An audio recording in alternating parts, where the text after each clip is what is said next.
One thing I've not been over the last 6 months is consistent. Haven't been eating my own dog food when it comes to newsletters and not been taking my own advice. This is my attempt to put that right and to catch up.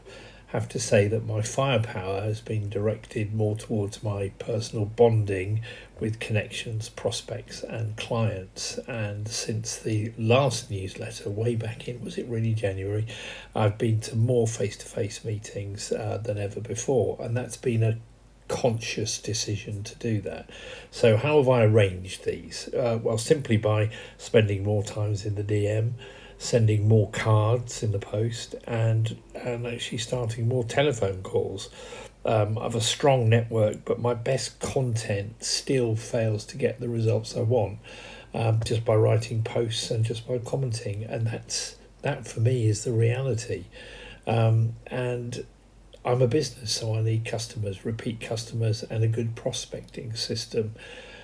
So I suspect that I'm not alone in this as well. In not getting hundreds of people a week chucking themselves at me with handfuls of sort of money to spend. So what is my DM strategy? The strategy that has worked and can work for anyone who really kind of deploys it.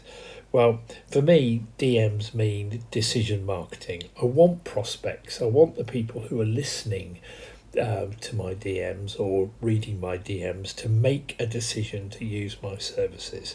So it's never buy my stuff. It's not pushy, but for me, it's a question of just softly.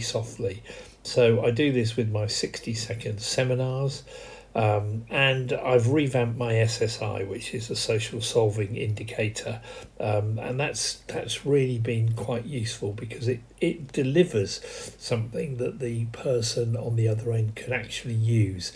And 9 times out of 10, I have to say that they then come back to me, and then we can move things on to the next part. I've got an awareness strategy. No surprise, I actually send quite a lot out in direct mail.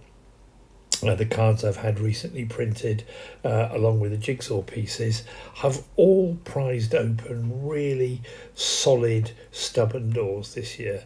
And that's what I would advocate. Anything that gets the attention of your prospect has got to be worth trying and doing.